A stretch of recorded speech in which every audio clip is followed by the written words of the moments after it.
Welcome to Rest Rounds. This is episode 1. I'm your host, Eric Beach, and my co-host is Adam Hill. One thing I will mention before I let him talk about who he is and who I am is no guests, only co-hosts. You're going to see Adam a lot, and there's a couple other people that I want to have on a lot, and there's going to be some people that are one-time guests maybe, but I want them to be co-hosts because this is a conversation. The whole concept of Rest Rounds is sit down, take a break, and let's talk, because we go so hard in life so many times, sometimes at 100%, hopefully more like an 80% effort level. But even if we're going at 80%, we need to rest. And in jiu-jitsu and in sparring, in karate, and all these different sports, you have rest rounds where you've been going hard. So now we're going to take it a little bit easy just to go through the paces. It's agreed upon. Sometimes it's also used as an excuse to get beat by someone you thought you could beat. It's like, oh, that was just a rest round for me. I wasn't really trying, so there's that element as well. And I think we all have ego problems, but getting into it, I want you to get to know who we are real quick, and then we'll get into some more about what this show is going to be. I will start with, I don't always wear tank tops, but when I do, it's because I just got my tattoo and I can't put any kind of cloth on it because it hurts real bad if I do. And if I seem disjointed in movement, it's because my skin is healing and I go, ow. You ever do that with your tattoos? I was gonna say I don't always wear t-shirts, but when I'm like sitting next to virtually Eric Beach with these massive guns, wearing a tank top, I feel obligated to wear it. I'm still pretty strong. Yeah, that's right. Hey, yeah. Speedo, you're lucky. This guy looks good in a Speedo holding little streamers and what was the Otter Pops or whatever it was? Oh yeah, the Otter Pops is, and if you're listening, Otter Pops, which I know you are, because you would just definitely listen to this podcast. Mm-hmm. Please sponsor me. I need you as a sponsor, and you need to sponsor me. We would make a wonderful, wonderful combination. Yes, it's true. That's one of the side reasons for this podcast. The other reason is to talk about martial arts, physicality, and how our mind and our body work together to write our life story. And just to kind of give you a very brief background of me, I grew up and wanted to fight, but always felt afraid to do so because childhood stuff, my reaction was to shrink and just let whatever happened happen. The chaos would go away, and then I could get on with my day. I would hide, not attract attention. So that's the opposite of what a fighter wants to do. But I remember in 3rd grade, they asked everyone in the class, what do you want to be when you grow up? I'm like, I want to be a doctor. I want to be a lawyer. And then I stood up and said, I want to be the ultimate fighting champion. And everyone just was like, what?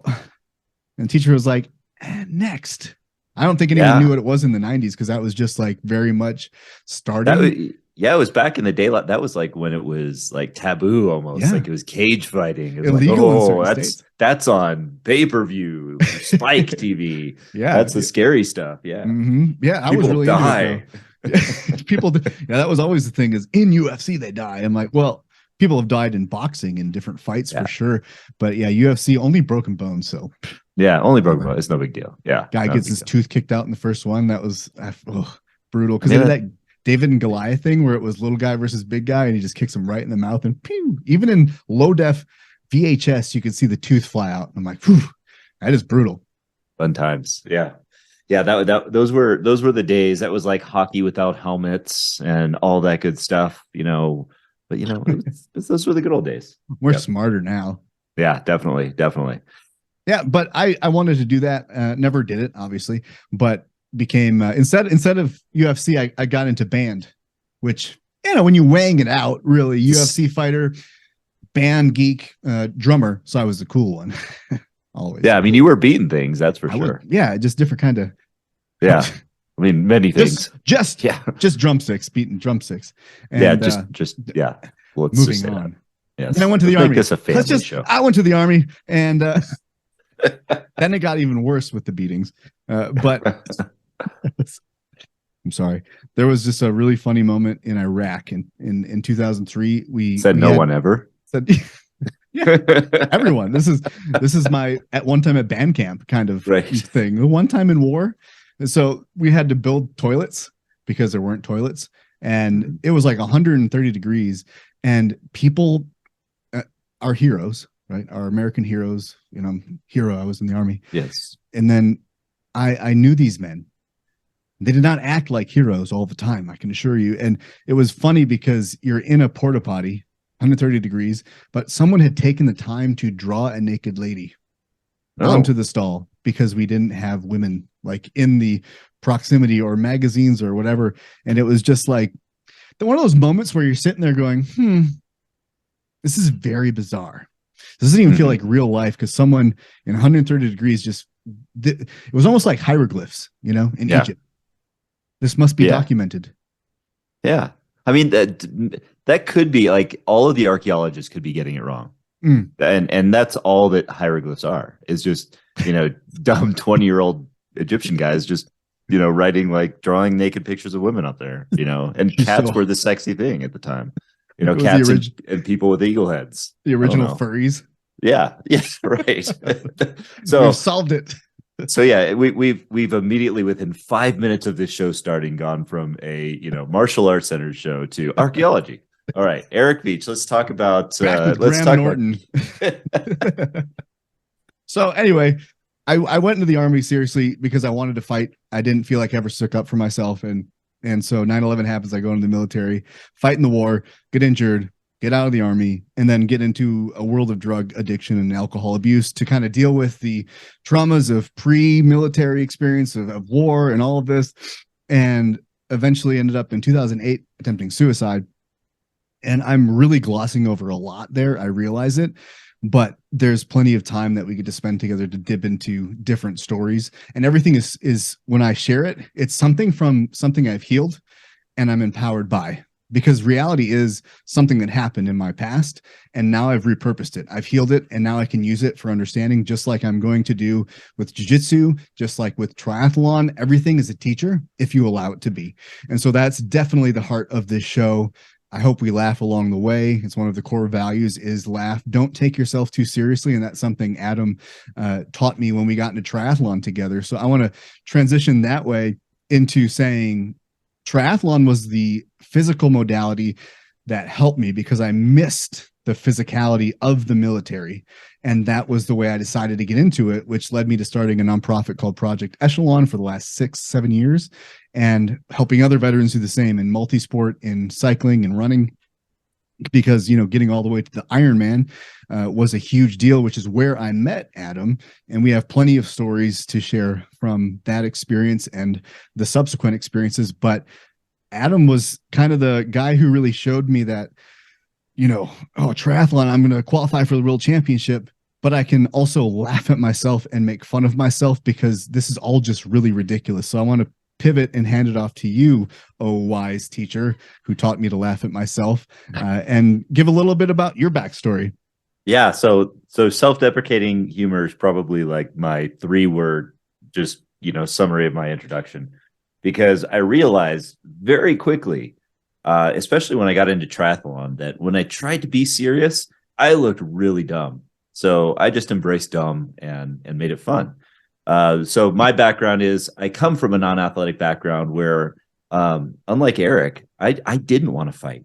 I didn't want to. I hated it. I did everything in my power to try to avoid fighting when I was young, and only failed a couple of times, at which point I learned really quickly why I didn't want to fight. Is because it hurts. It hurt to fight when you get punched in the face, and that wasn't fun.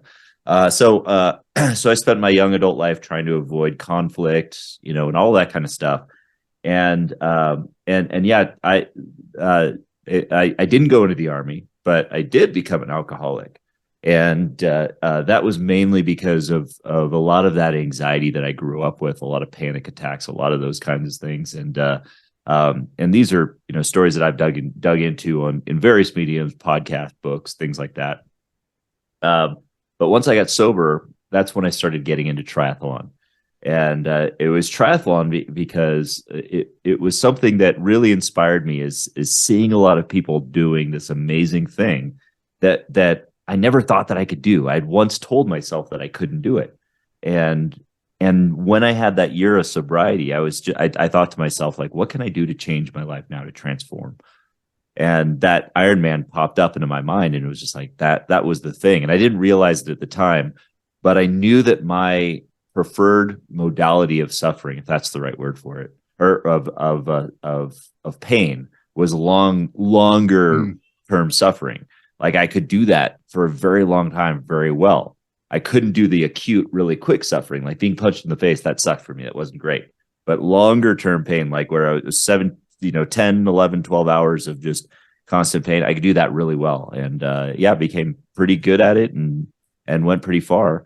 Recently, though, within the last year or so, I started to face my next fear because I realized that within the process of getting into triathlon and all that, that fear is an ally.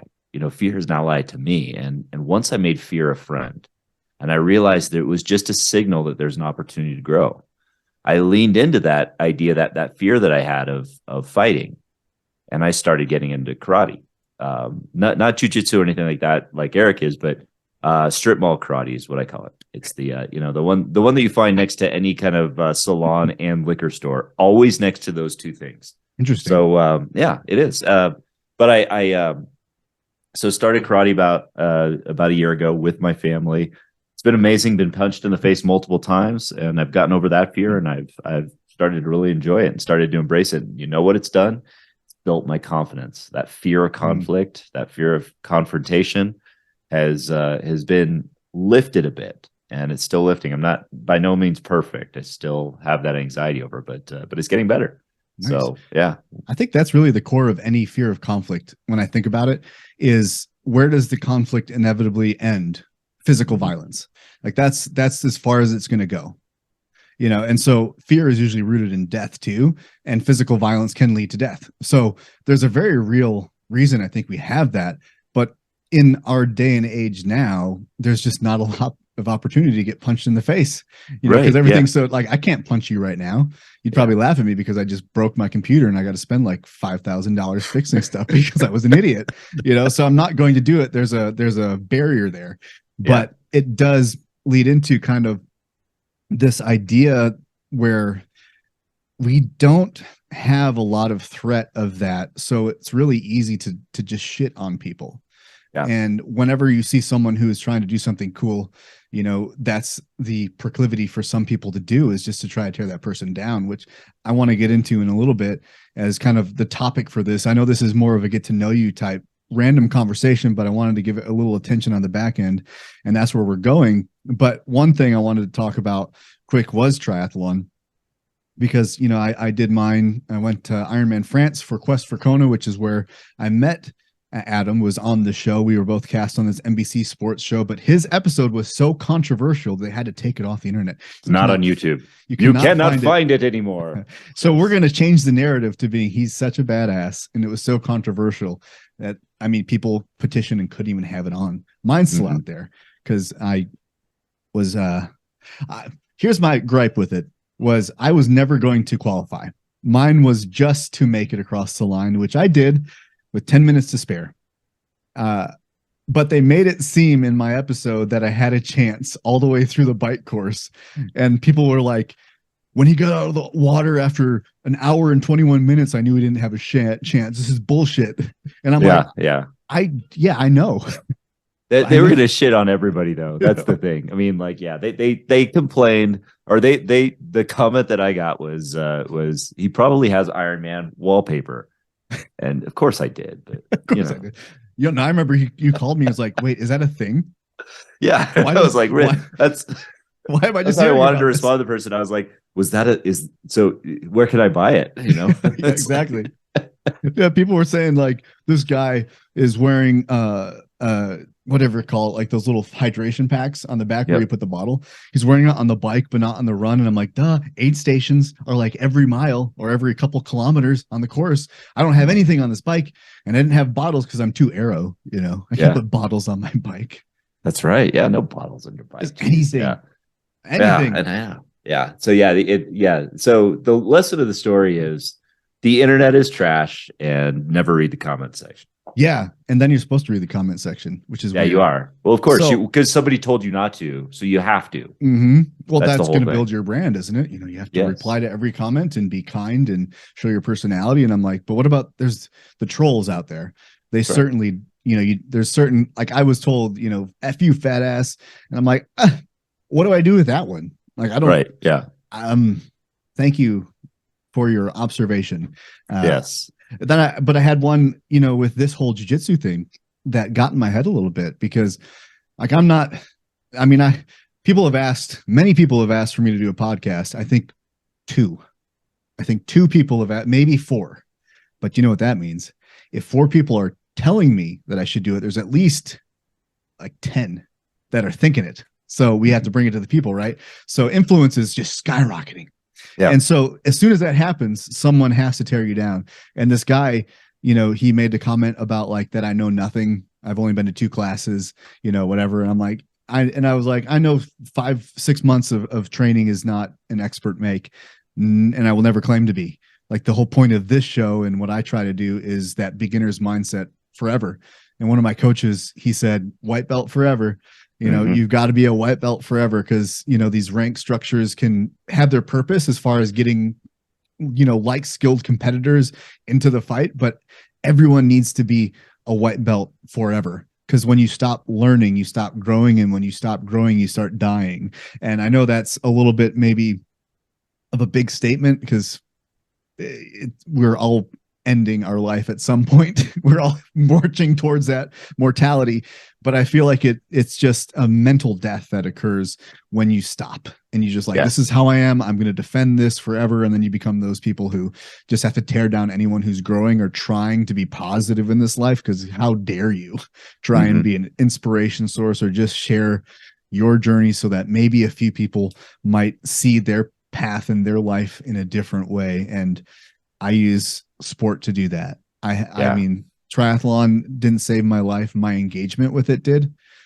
It's never the sport that saves you, never the person. It's your decision of how to engage with that person, with that group, with that therapist, with that sport, and let it be crafting that story that you want to write with your life. And that's, in these moments of rest, even if it's active rest and recovery, what you're telling yourself during those. Am I thinking about the guy who told me, you know nothing, so why would you launch a podcast? Why would you continue to make content for the internet?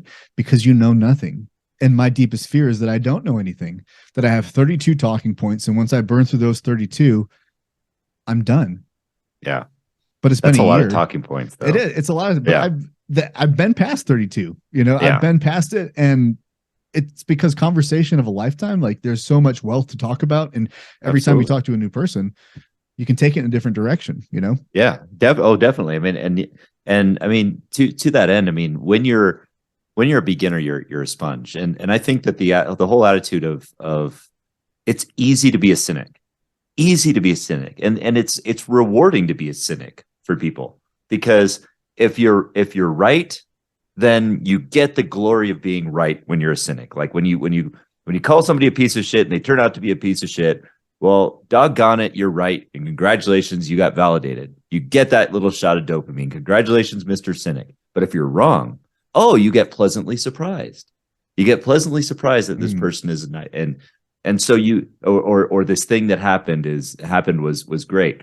So it's easy, it's lazy to be a cynic. It's better to be an optimist. And here's where that comes in, is when you have the mindset of a pro that is willing to like be a sponge and all that kind of stuff, but the attitude and the humility of that beginner, of that first, that beginner's mindset is so powerful.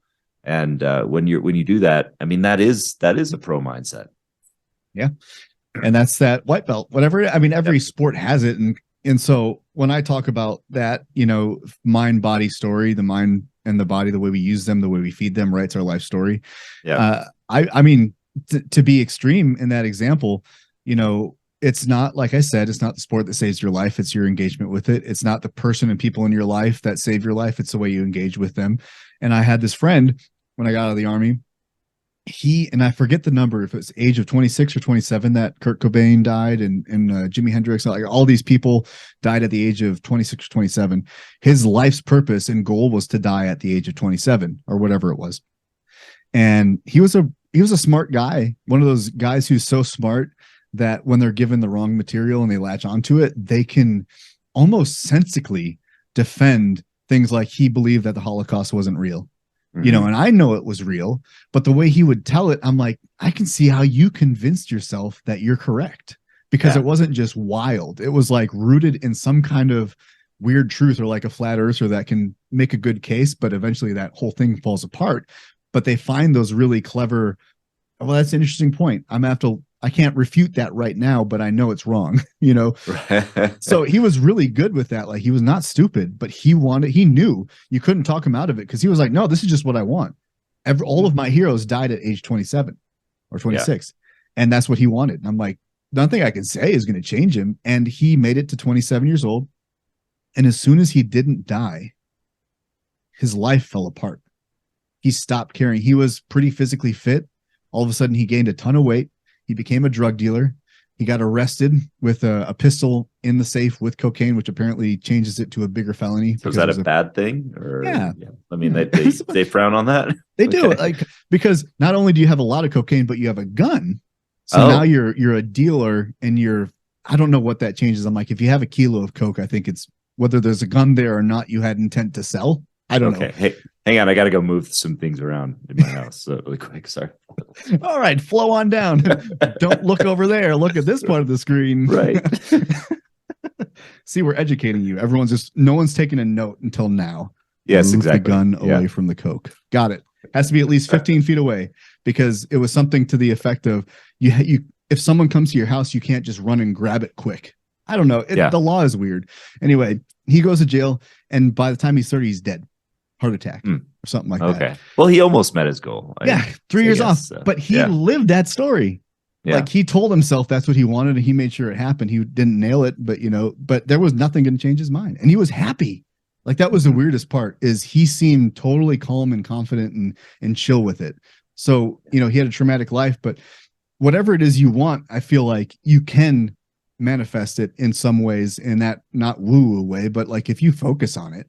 If I really decide that I want to use jujitsu, triathlon, whatever, this physical energy expenditure source as a way to change my life, I can do it. If I attach it to a goal of becoming a black belt, I might not do it, because that's so far in the distance, right? Like, so there's so many mini stories that are going to lead up to that. And even in 6 months, there's that moment I already had where I was like, I don't know if this is for me, you Yeah. know? And I realized, because when you love something or really are connected with it, you'll sit in the restaurant and think about, like, what is this telling me? Like, why? Is it because I'm truly not supposed to be doing this, or am I getting hurt because I'm going way too hard and I'm not Yes. resting? Am I going 100% trying to be the hero that no one cares about? And so now I set myself to hurt myself, and I just keep being perpetually injured. Yes, that turned out to be the truth. And since I've backed off, I'm telling myself a new story. Like, it's longevity. I'm a white belt forever, and I'm proud to be. I don't care about stripes or belt colors anymore. I know that I'm doing something good for my body. And when someone makes a comment that tells me I'm not an expert, I need to take that as a tip of the hat, saying you're doing a good job. Absolutely. Because I don't want to ever be called an expert. I just want to share my story and let other people share their story. So it's not such a freaking vicious grip on, like, ego, and I'm validated because I'm wise and smart and everyone likes me, because not everyone's going to like me. Yeah. Well, getting back to that story of getting punched in the face, and that fear of getting punched in the face, because I think part of the fear is death. Like, you're right. There's that fear of death. I think there's also that fear of being embarrassed. Like, I think that was always the root of my fear, was like getting punched in the face is like, or just beat when you're down. It was a knock on the ego. I mean, it was a bruised ego in addition to a bruised face. And yeah, naturally you don't want to mess up this pretty thing. But Yeah. but to your point, I think that's part of it too, is like, when you get virtually punched on the face on the comments threads by people that are just saying, well, you're just a white belt, you shouldn't be doing this, or why are you telling us, why are you having a conversation?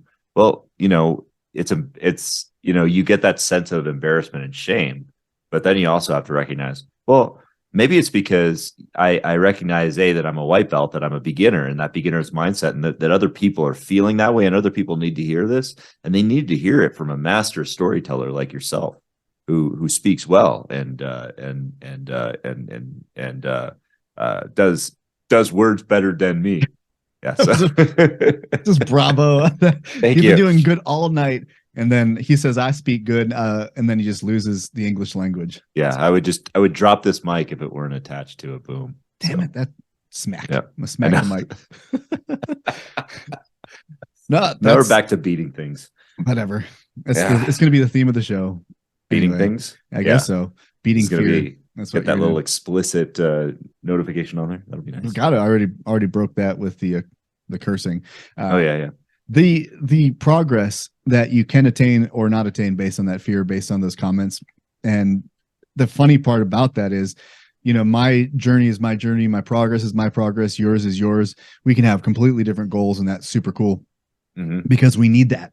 We need the people who are going to be super super high achievers, influencers in this world. Then we need the ones who are just going to be the hard workers and just build this strata, just the structure of our country, like is the bed is created by those people who just want to find connection, find work, do work, Yep. and then have their fun and whatever. And there's some people who want to work 24/7 mentally, and think and create opportunities for those people to have jobs and employment. And I mean, that's a whole side topic, but it just means that it takes all types of different people, and every single one of those people is needed and valued, but they cannot compare themselves to each other. And there's a ton of stories about that. But one that I wanted to touch on based on this virtual punch is I hear that guy, right? I hear the virtual Right. punch that pokes at my insecurities. I feel embarrassed because, like, shut up, Eric. I'm attracting attention. Doesn't matter how much, but when you attract attention, bad things come. That's my narrative for most of my childhood. That was my survival guide, I should say. Attract attention, you're in trouble. Something bad's going to happen. So that has been how I went through life. Get a comment, oh, attracted attention, now I'm in trouble. Yeah. But what happens is when I hear that word, that negative statement, I then ignore the 18, 20 black belts who have liked or commented on the same thing, who have followed me. There's really influential jujitsu artists that have followed me. All that goes out the door when some random person who God knows who he is, or who she is, says the one thing that is my deepest insecurity.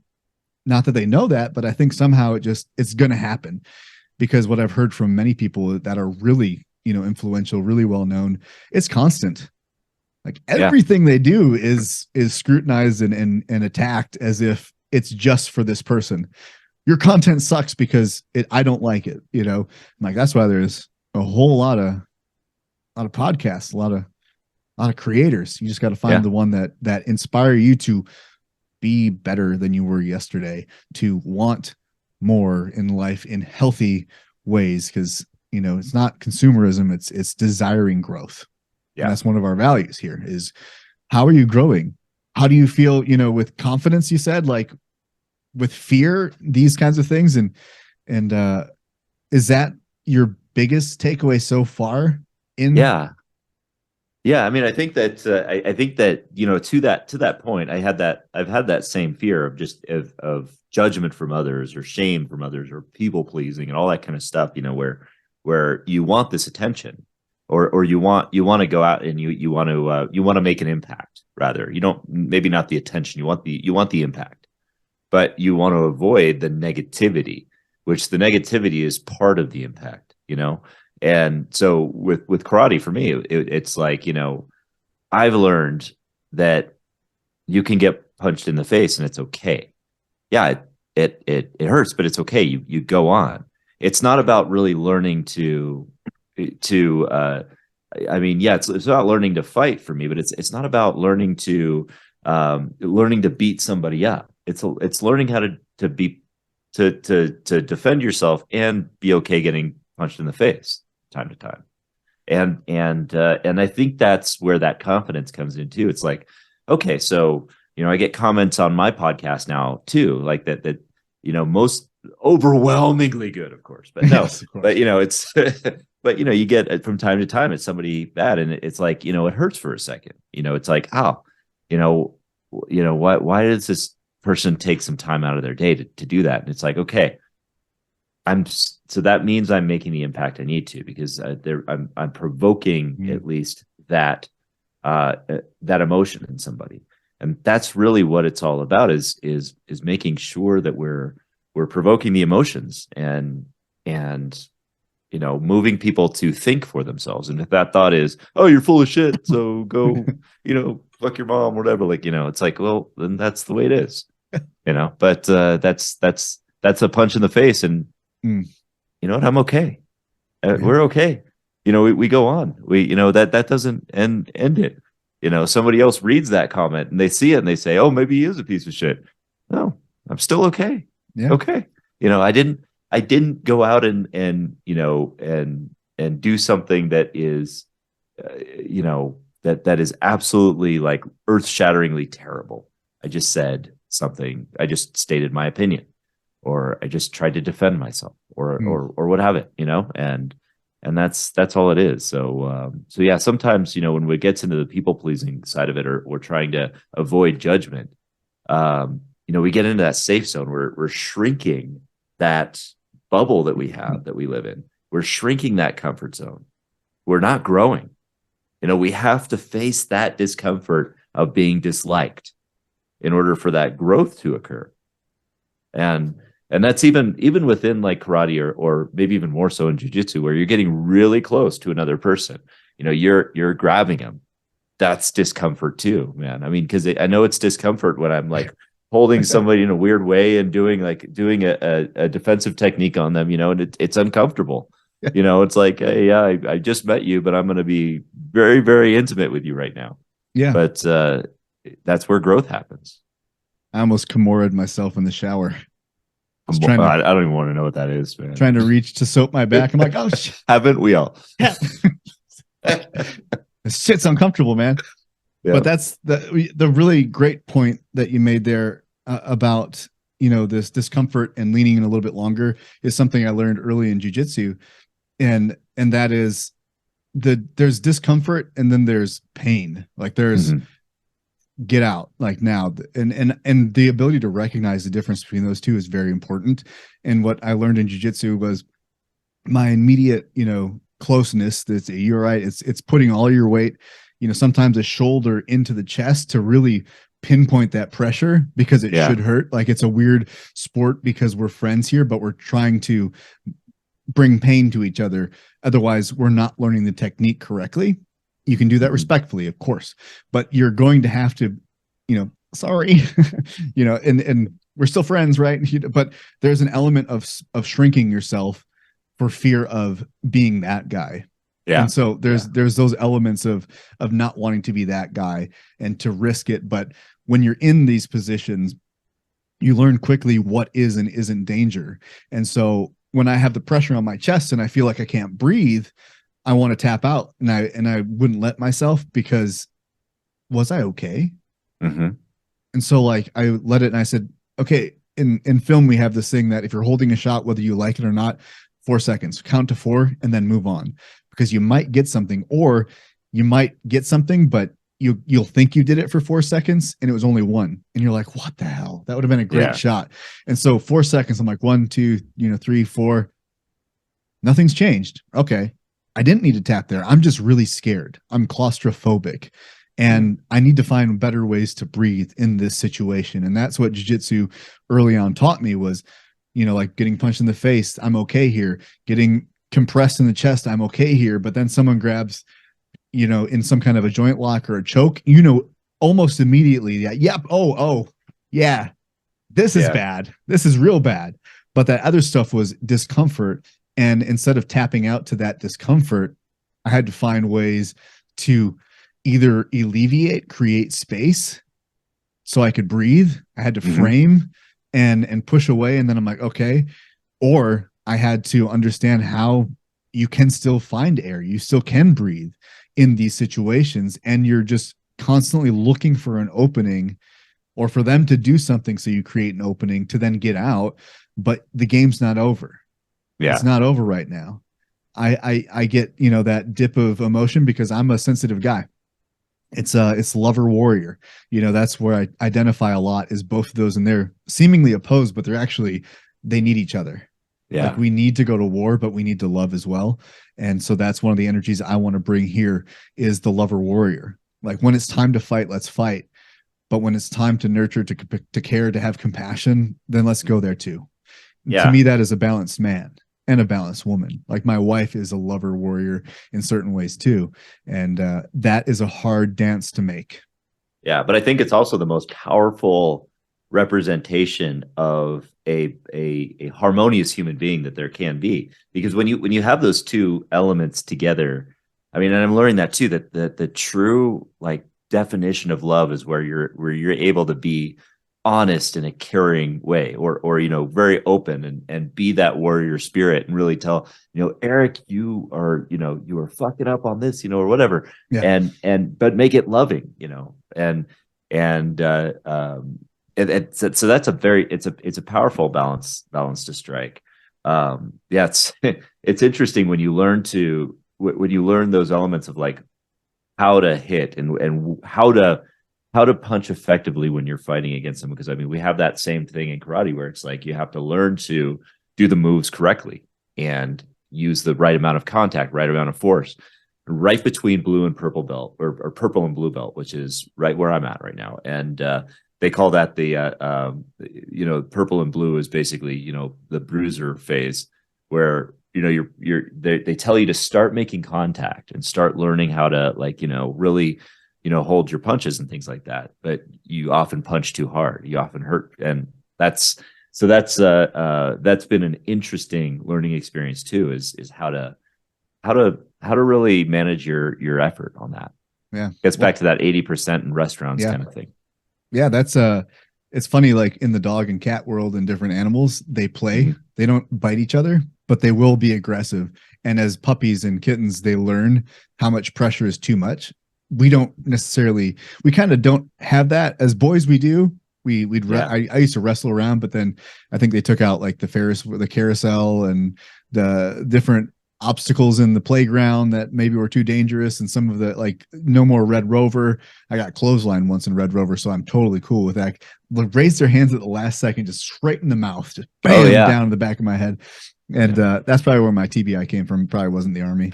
Actually. Yeah, it wasn't. Yeah, no, that a lot of people have that TBI from from a lot of PTSD from Red Rover. Yeah, so yep. But that's part of that process of learning what it is to be physical, what is dangerous, what isn't.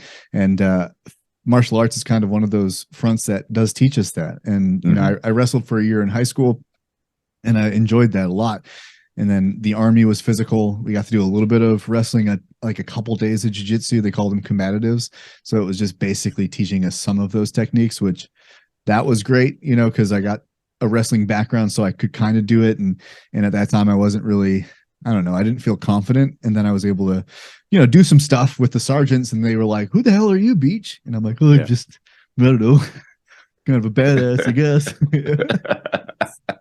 Because I could wrestle a bit, just a little bit of martial arts goes a long way to someone who's untrained. And you realize the majority of the people are untrained. And I saw this stat the other day, that I forget who he is, but he's an instructor somewhere. He's an Ironman finisher and a jiu-jitsu black belt. And he said that so he basically is one of 15 black belts that have completed an Ironman as well. So then you take, you and I have gone down this path of doing something that that 99.999% of the people will never do. And martial arts is one of those things too.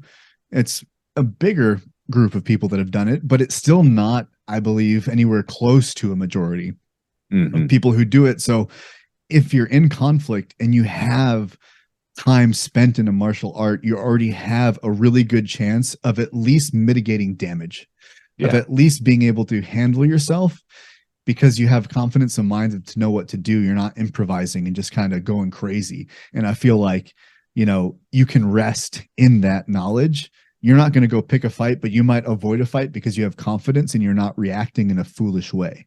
I've found that to be true in certain areas of town that you get into that might be rougher and people look at you funny or whatever. But if you have confidence and you can carry yourself, it's not going to attract attention perhaps. So there's simple little things that just come with that energetic shift of, I feel like comfortable here, looking at family functions being like, I could rear naked choke all of you.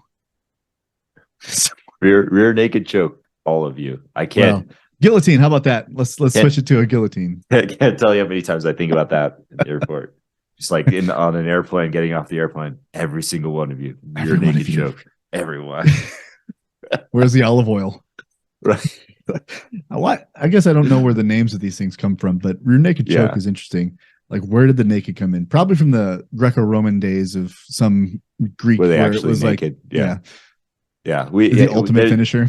I do love some of the karate stuff, like, where they call it, they have a lot of like dragon breathes fire on innocent village, and it's like, this is incredible, like, wow. Yeah. Okay, that escalated very quickly. But that sounds like Dungeons and Dragons. Yeah, it was like a campaign. Is karate a D&D campaign? It is. I mean, you can have a monk who knows karate. There we go. Dope monk. We'll do a D&D episode sometime in the future. We can school. We are gonna. I'm gonna start a D&D podcast. Oh shoot! Well, I guess that's kind of where we're gonna end it on Dungeons and Dragons. Can't really go anywhere but down from there. Kind of the pinnacle with that one. But I will be releasing episodes. You're going to see Adam a lot. We're going to get to know each other even better. I've had the privilege of getting to know Adam over the years, and we have these weekly talks every week, and it's just a continuation of that. And it's just the point I'll leave you, if it's a blessing of sorts to go off into your day, don't let it discourage you, but finding that person, those just couple people that can hold space for you, that you can have just a shitty day and express it, but then be joking about rear naked jokes in the shower or whatever. And just like Adam and I have supported each other through some tough stuff in one conversation, and then ended up talking about the absurdity of MC Hammer's playlist when he was like this good, clean rapper, but it was like, want to go deeper and stop you're hurting the child, or like all these wet and like what.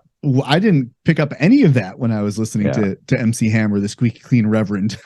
You could say that we have emotionally rear naked choked each other. Yes. In support of one another. Yes. Isn't that lovely? It is lovely. It is said that if you are a BJJ practitioner, if you're in jiu-jitsu, your love language is physical touch. Mm-hmm. So there's a lot of truth in that, because I do feel awfully safe sometimes. Yes. Wrestling in pajamas on Tuesdays and Thursdays. Whoa, my Lord. Yes. I want you to come and play guitar and sing while I'm rolling in a match. That would just be a really interesting experience. It would, just funky, sexy music. Yep. Yeah. Yeah, buddy. It's a whole niche in the genre. So find those people. And if you don't have them, get into environments. Martial arts has been a really great place to meet new people, because, outside of work, outside of a church, there's not a lot of social gatherings. There's the bar, but you're probably not going to meet those people at the bar because they're probably drunk, and you probably won't get to know the real person anyway. I know I had that with me, where my best friends, I'd see him in the sobriety days of Walmart and be like, hi. Then that night, fucking Beach is here, yeah, because he's wasted. I'm like, oh yeah, my God. We didn't know how to talk to each other sober. So you've got to put yourself in situations and places to find those people, whether it's a community group, a self-development seminar, a martial art, whatever it is. Keep looking, and when you don't find them at the first place, look for the second, third, and fourth, because it is one of the greatest investments you can make in your life, is finding a couple people. Mm-hmm. No more than 3, honestly, that can hold that space and can get to know you fully, and you can get to know, because as we support others, we need support as well. That is what restaurants are all about, is just recovering together with someone that you trust. So that's why there's always going to be a co-host in these episodes, because that's what resting is not just being alone, but being with someone, whether it's virtually. Thank God for Zoom calls, because Adam's one of my best friends, and I've seen him in person one time. I think. Was it once? I think. No, it was. Was it just once? Ironman, Wisconsin. Yeah, I know Ironman, Wisconsin. I was trying to. It feels like there was more, but I guess there's going to be, right? There's going to be. Yeah, we will be seeing. But it's cool that for however many years it's been since 2017, and it's one in-person conversation. You're one of my best friends. So Yeah. I really appreciate you. And if anyone's listening that hasn't had that relationship, like it's worth it to, and I know it's hard when you don't have it, but keep looking because it takes time, but you will find it and it will be worth the adventure. You just got to put yourself out there. And it's always going to be awkward and embarrassing at first. It's embarrassing to try something new. It is. You have to lean into it. You just have to. And yeah. So I keep embarrassing myself in front of Eric, and you got it. It still works out great. Yeah. You got to laughter, and be a beginner, because getting into, like, for triathlon, whatever sport you want to do, I think is important too. Some way to move your body, curling, I don't care, bowling, whatever it is that you want to get into, find some way that moves your body. Because when you do move your body, it gives you different energies. It gives you dopamine, endorphins, and that gives you objectivity and a little less insecurity, as long as you go into it with the mindset of, I'm a beginner. I don't have to be amazing at this. Because as soon as you screw up, you're like, oh crap, now they're all going to hate me and they're laughing at me. But no, it was just hilarious because you farted when you went for that move or whatever it is. I have not done that, but it is one of my greatest. It's happening now. Yeah, now it's going to happen. Yeah. Damn Put it. it out there. You put it out in the universe. It's like a fart in the universe. It's man of farting. All right. Okay. We topped D&D, man of farting. We will catch you in the next one. So until next time, journey well, my friends.